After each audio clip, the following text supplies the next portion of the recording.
Good morning, students. Today we will revise Economics Chapter 1, The Story of Village Palambur. In the previous class, we completed Civics Chapter 4, Working of Institutions. The headings explained in this chapter are an introduction to Palambur village, organization of production, farming in Palambur, and non farming activities in Palambur. Now I will summarize the whole chapter through this flowchart. As I explained, you all can go through this flowchart. This chapter is a story of a hypothetical village called Palambur. Through the story of Palambur village, the chapter is introducing you to some basic concepts relating to production. Here it is explaining about factors of production. Land, labor, physical capital and human capital are the factors of production. Physical capital is divided into two, fixed capital and working capital. So Palambur village is a small village well connected with neighboring villages and towns. Bullock carts, tongas, motorcycles, jeeps, tractors, and trucks are the visible transport facilities on the road of Palambur. This village has two primary and one high school and also has a primary health center run by the government and one private dispensary. About 450 different caste families are living in the Palambur village. Most of the houses have electric connections. Out of 450 families, 80 upper caste families have land majority in this village. One third of total population is covered by scheduled caste. Small manufacturing, transport, shopkeeping, and farming are the production activities of the Palambur village. Next, we learned about organization of production. The goal of the organization is to produce goods and services. Land, labor, and capital are required for production. Natural resources fulfilled the requirements of land and water. For labor intensive industry, labor is required, and for financial aid, capital is required. Physical capitals are also required for production. Physical capital is divided into two, fixed capital and working capital. Working capital includes raw materials and money in hand. It means the raw materials as well as the money which we use during the production process is known as working capital. Fixed capital includes tools, machines, buildings, and so on. Next is human capital. Human capital means that labor is also required for selling purpose. It means the skills, the knowledge, and the enterprise of human beings is required to convert a raw material into a finished product. Next, we learn about the farming in Palambur village. About 75% of the population in Palambur village are dependent on farming. And the people in the Palambur village, their main activity is agriculture or farming. Land area under cultivation is fixed. There has been no expansion in land area under cultivation since 1960. So the people in Palambur village, they changed their method of cultivation. Multiple cropping and modern farming are the method of cultivation used in Palambur to increase the production from land. Multiple cropping. The method of multiple cropping is used in Palambur village. Multiple cropping means cultivation of different types of crops in the same piece of land at the same or different time is known as multiple cropping. I will repeat the definition of multiple cropping once more.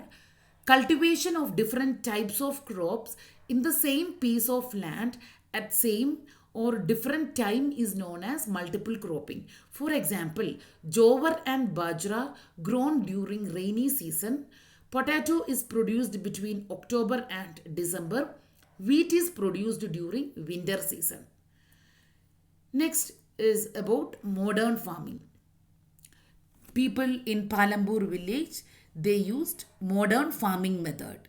In this type of farming, high yielding variety of seeds are used. As a result, same piece of land produce larger quantities of food grains. In India, farmers of Punjab, Haryana and western Uttar Pradesh were the first to try out the modern farming methods. Introduction of the Green Revolution facilitated the cultivation of wheat and rice using high yielding variety of seeds instead of the traditional seeds. The HYV seeds are capable of producing more amount of grain on one plant. Apart from the high yield variety of seeds, the people in the or is the farmers in the Palambur village even used fertilizers instead of organic manures. They used fertilizers, pesticides and the modern machineries to increase the final output. Then we learned about the sustainability of land. According to a scientific report, in modern farming, natural resources are overused. Groundwater, rivers, and lakes are polluted by the way of using chemical fertilizers. Chemical fertilizers also kill bacteria and other microorganisms in the soil which are essential for the growth of plants. So we need to utilize our land in a sustainable manner. The next we learned about the distribution of land, how the land is distributed in the Palambur village. About one third of the 450 families are landless in Palambur village. 240 families cultivate small plots of land that is less than 2 hectares in size and remaining 60 families cultivate more than 2 hectares of land. A few of the large farmers cultivate 10 hectares or more than 10 hectares of land. Next, we learned about labor. Some farmers are worked on their own land and some worked on another land for which they receive wages. Wages can be in cash or in kind. Wages vary from region to region, crop to crop, and from one farm activity to another. Next, we learned about capital. Huge capital is required in the method of modern farming. Small farmers have lack of capital. So they borrow money from large farmers and money lenders at higher rate of interest. There are three types of capital which are mainly used in any organization, that is working capital, fixed capital and human capital. Then we learned about selling of farm products in the Palambur village. Surplus products are sold to medium or large farmers by the small farmers. After that, medium and large farmers sell their surplus directly to the market. The traders buy the products from market and sell the products to shopkeepers in the towns and cities. And finally, we learned about the non-farming activities in the Palambur village. The non-farming activities in the Palambur village are small-scale manufacturing, transporting, dairy farming and shopkeeping. 25% of the total population is engaged in non-farming activities in Palambur. Small-scale manufacturing in Palambur, small-scale manufacturing is done. Basically, the work is carried out at home or in the fields with the help of family labor. So, labor is hired very rarely. The next is the people also engaged in the transportation sector. People and goods are ferried from one place to another through transporting service. For this service, the worker get paid. In Palambur, road is the mode of transportation. Then we learned about dairy farming. Dairy is a major source of earning money in Palambur village.